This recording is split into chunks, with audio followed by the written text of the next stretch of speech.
தங்கம் மேல ஏறினதுனால சூரியவர்தன் யாரும் தொட முடியாத உயரத்தை தொட்டுட்டான். இந்த சாம்ராஜ்யத்தை கட்டி காப்பாத்துறதுக்கு 5 பார்ட்னர்களை 5 தூண்களா பயன்படுத்திக்கிட்டான். பார்கவ், ராஜேந்திர தேசாய், ஆண்ட்ரூஸ். சூரியவர்தனுக்கு இருந்த பெரிய பலம் அவன் தம்பி அதீரா. அவனோட சாமர்த்தியத்துல கட்டின இந்த கோட்டையில சூரியவர்தனோட மகன் கருடனோட பங்கு இருந்தது. இவங்க 2 பேர் இருந்ததால KGF யாராலும் நெருங்க கூட முடியல.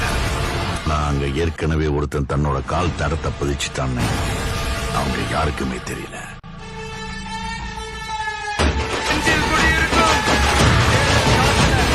Powerful people come from powerful places.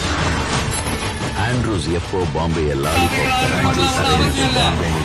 ராக்கிக்கு அந்த சமுத்திரம் கூட சின்ன குளம் மாதிரி ஆயிடுச்சு.